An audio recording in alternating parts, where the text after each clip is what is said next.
Okay, so now my continents have dried, and so now I need to add some additional layers over the top of each of these in order to add some value variations, as well as just general variations that would exist on a planet. So not all the continents are going to be the same. Maybe in some areas it's more forested, maybe it's more desert-like, maybe it's more like a uh, polar ice cap or something like that. But I also want to take into consideration the lighting. So they should be generally a little bit lighter over here, close to the light source where the water is lighter, and where the water gets darker here, then the values that I use on this will also be darker. But what I'm going to do is I'm going to start up here with this landmass, and since it's kind of near the top, I'm going to treat that as sort of like a polar ice cap and make this sort of snowy. But I don't want to just use pure white, because while it would be white because of the snow, it's also going to be dark because it's on the back side of the planet. So I want to use a darker color rather than pure white. So what I'm actually going to end up using is sort of a muted blue-gray color rather than just a straight up black and white mixed gray, because a blue gray will feel more at place within this environment. And this mostly due to atmospheric effects and things like that. So all I'm doing in order to create that color is I'm starting with a mix of blue and white, and then I'm adding a little tiny bit of yellow and a little tiny bit of red. I know I said that in the back or reverse order, but you get the idea here. And so that will dull this down. So now it looks a little green, so I'm gonna add a little more red, mix it in. And the combination of all three primaries gets me a neutral tone and sort of dulls the color. Now, since blue dominates, though, it's gonna still look a little bit blue by comparison. So that's what I'm gonna use here, and I'm just going to brush that across the surface to cover all the brown areas with these snow caps.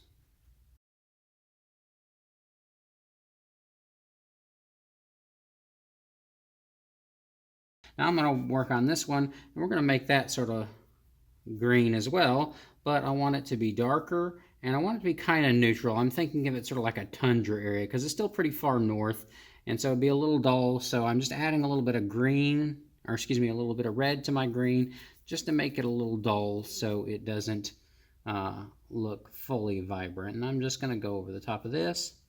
I'm brushing it on loosely. I'm actually wanting some of that brown to show through, so just add a little bit of texture to the surface, but I want it to be fairly dark. And I'm going to come down this little section here. I'm going to use this same color over here on this one as well, and just build in that nice layer over the top here.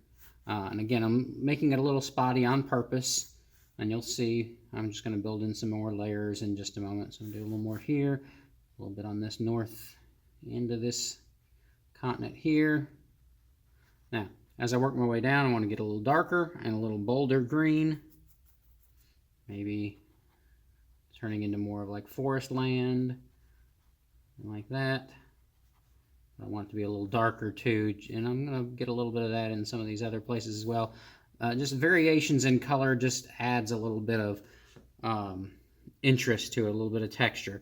Now I'm going to get some red and some yellow and mix up and treat this like sort of like almost a desert color, maybe get a little lighter. You don't want to get too light because it is in the shaded side of the planet, so don't want it to be too heavy, but I just want some variety. So maybe this is a big desert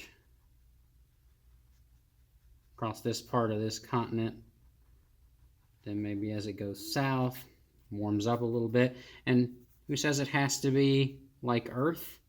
So maybe it's got some red trees or some other kind of environment that we don't know anything about. So it doesn't hurt to have other colors. In fact, I'm just putting random colors in here. Maybe it's got some blue. Who knows? Who knows what makes up this planet? It's not Earth. It's got its own set of rules. It can look any way you want it to look, and I've decided I just want it to be a little more colorful.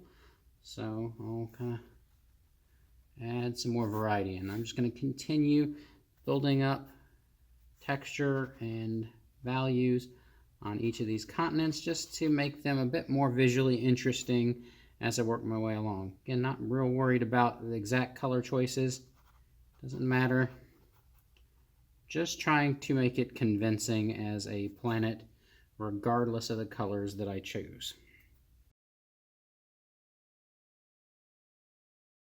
Okay, so now I've got that. Now it's not, the details aren't just amazing, and they don't need to be, because I know that I'm going to be covering this up with the next layer, which is going to be clouds, and so a lot of what's underneath can be concealed a little bit, so I'm not worried about everything being perfect, just a good approximation. Okay, so now, like I said, I'm going to add some clouds in, but you may be tempted. You think clouds, okay, clouds are white, so I'm just going to make these white clouds, but clouds are not really white. They might look white when there's a lot of light shining on them that makes them really vibrant, but the thing is, it's on the dark side of the planet. How many times when you look up in the night sky do you see bright white clouds? You don't. That's because when clouds don't produce their own light, therefore if there's no light hitting them, they're going to be a little bit darker. And so just like everything else, I want value range. Value range is key to making this look realistic. So I'm getting sort of a blue-gray color, and I'm just going to start making a pattern of clouds just by lightly tapping in. Now remember, around the edges, I want these, just like with the continents, I want the clouds to feel like they're wrapping around the surface of the planet. So you want some of your clouds to go right to that edge. Don't make them all just float on the side that's facing you. You need a few that hit right on that edge.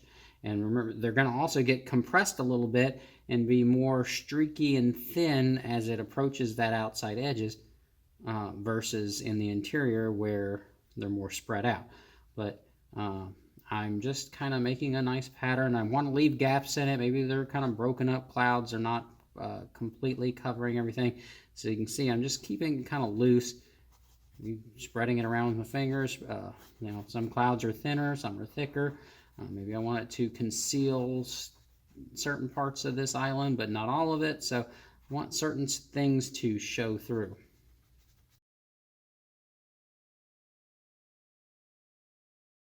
Now what I'm going to do is I'm going to add a little bit more white to my mixture. I'm also going to add a little tiny bit of yellow, not much. Just want to lighten it up, but also warm it up a bit. Not enough to really take it away from looking gray, so just a small amount.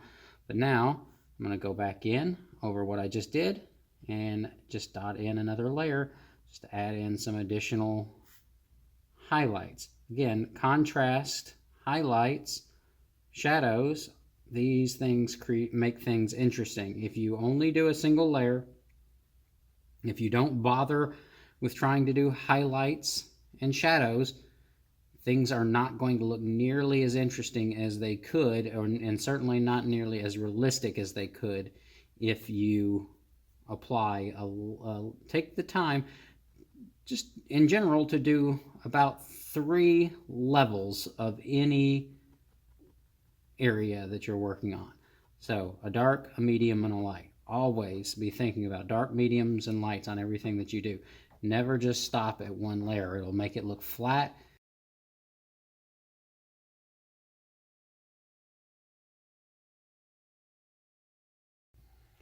Okay, so now I've got a slightly lighter blue-gray, and I'm just going to do just another little patch of highlights here and there just to kind of vary it up a little bit. Again, just texture creates visual interest, and that's what I want. So I'm going to texture it up just a little bit by adding in a slightly lighter shade of blue-gray. Okay, I like the looks of that. So I've got one more detail I want to add to this, which I'm going to mix some colors up for. Okay, so the next thing I want to do is I want to have a little bit of an atmospheric haze around the edge. And you'll see this in photos of Earth. When you get close to the edge, the light hits the atmosphere and creates a little bit of a haze that creates sort of a light ring around the outer edge. So I'm using this with just a light amount of paint on my brush. I don't want a lot. And I'm just kind of painting and dusting it on. I want it to look kind of thin and textured. I want what's underneath to kind of show through it a little bit, but I just want to give this sort of a light, hazy ring. And I can do that just by not having too much paint on my brush and just kind of dusting it along the outside perimeter of the edge of the planet. This can also be helpful with planets when you're drawing them. If you don't get the circle perfect and it looks a little lumpy, often a little bit of a atmosphere around it can help hide those things, so that if you make some little subtle mistakes, this is a good way of getting rid of them without repainting too much. But you can see now that it's really, my brush is starting to run out of paint, so it's a little bit easier to more quickly dust this on. Something like that, I can wipe it off while it's still dry, or still wet, but in any case, just kind of dusting in to give it this little glow right around that edge to look like there's an atmosphere that surrounds this planet that's extra noticeable and thick right around that outer edge. So it just adds an extra level of realism to do that. Now, the final thing that I want to do is I want to add, since this is an Earth-like planet, why not have cities like Earth? So what I want to do is put, since it's on the back side of the planet, maybe there's some little cities that will be visible from space, that the light pollution from those cities is bright enough that you can see it. And so in order to do that, what I'm using is a dotting tool. So a dotting tool is just a kind of painting tool that is just got a metal rounded end. Now you may not have one of these, but you can get the exact same effect by just using a paper clip that you unfold. And what you'll do is you're going to just dip the paint, or dip the tip into the paint, and it's going to get that on the end. Now this is not absorbent, so it won't go very far, so I'll have to go back in very frequently, but this allows me to get nice, precise circles. This is really good for doing things like stars as well, which I'll show you in a bit. I'm just going to do a few little cities right around the edge. I have to keep going back into my paint because it does, like I said, runs out pretty quickly since the metal is not very absorbent. So just a few here and there, but it just adds something a little extra that I like. Of course, it depends on what type of planet you're doing, but if it's a planet that's inhabited, then why not show some cities? The best way to do the dots is to kind of arrange them so they're in clusters. Think about how cities are arranged on planet Earth. They tend to be most populated near coastlines because cities tend to crop up around waterways. So if you're near an ocean, if you're near a river, you're going to see more cities. If you're out in the middle, you're not going to see too many cities out in the middle of this desert. Maybe one or two scattered about, usually along a path, because maybe there's a road that goes across the desert and there's cities along that path. But you won't have too many. But most of these dots, they do tend to kind of cluster up and group together near the coastlines and just in a few key areas here and there.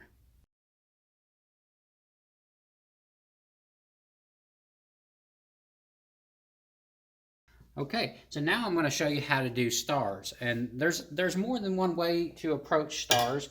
But I'm going to give you the strategy that I like to use, and if you want to borrow from it, you certainly can. Just like with everything else in this painting, layers is the key. So if I want to do stars, I have to work in layers. I don't want to just do dots. You might be tempted to just get the white paint and just make a bunch of dots all over the place. If you do that, they're not going to look as much like stars as you might hope. And if you want them to look like they're glowing, if you want there to be variety, then you don't want to use white. White should be used very sparingly.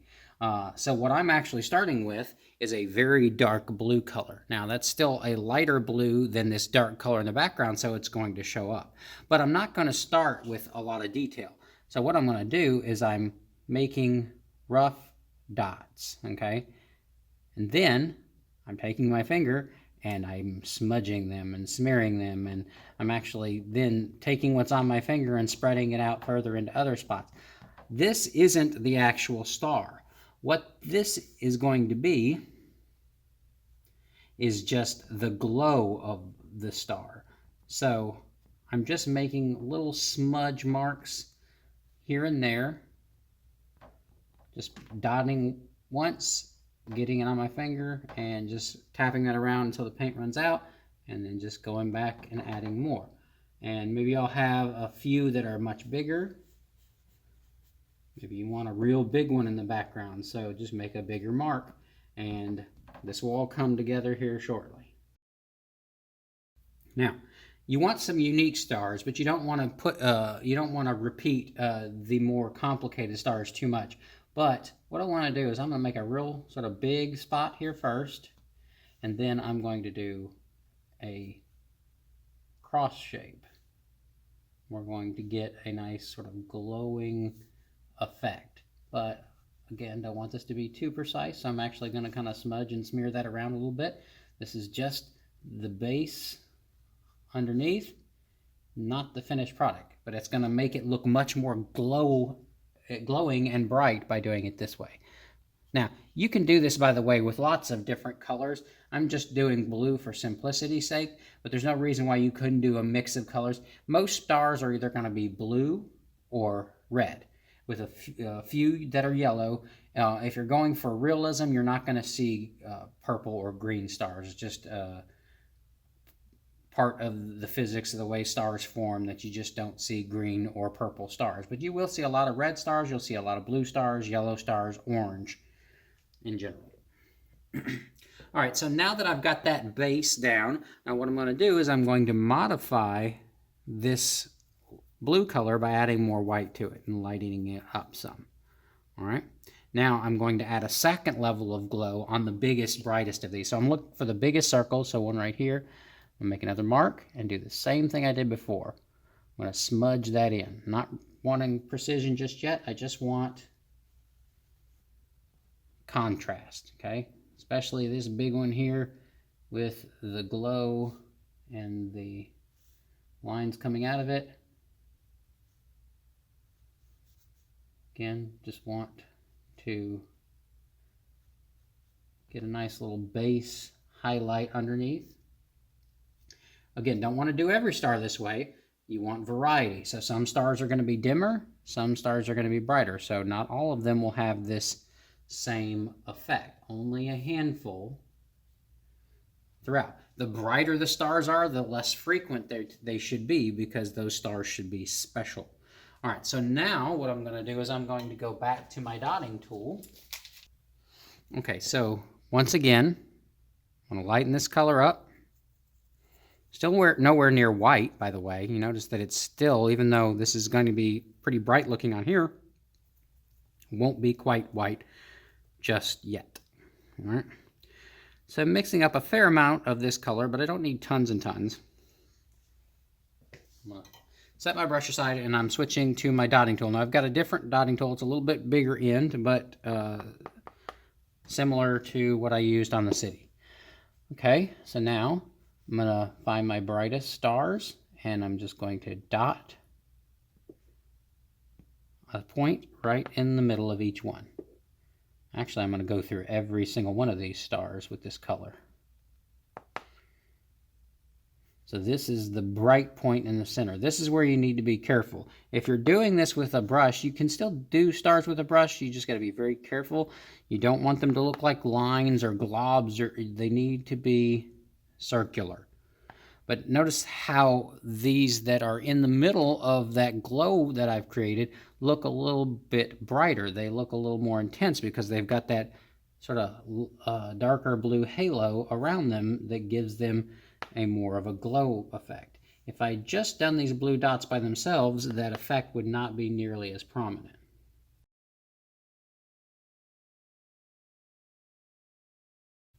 Okay, so that's a pretty good distribution, but I want a few more stars, but I don't want them to all be that bright. So I'm actually going to take that darker blue color that I used before and just put some of those out in the middle of the dark space around it. Okay, so that's pretty good. I could put a few more, but I think I'll stop there. So now what I want to do is I've got one more layer. I want to make just one more slightly lighter blue color.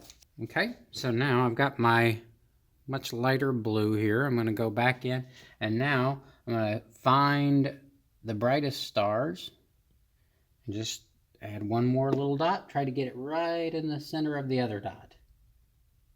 And so those layers of progressively lighter values, that again adds to the impact of these stars, makes them look like they're glowing. Look at how bright that one looks like. Look how bright that one looks like, just by having a little bit of a glow in the area around the star. Just adds a little extra dimension to them rather than just making white dots, okay? But maybe I want a few brighter little stars here and there. Again, the lighter the star, the less frequent there should be. Most stars are not extremely bright. There's always some very bright stars, but those should be special, especially ones that go all the way to white. There shouldn't be too many of those at all. Those should be reserved for the absolute brightest of spots. Okay, I think that works pretty well. Now, if I wanted to, I could switch colors, and because it's still a little spread out, if I wanted to, I could go in and add some red stars or yellow stars or some other color, but I think I'll just leave it at that for this demonstration.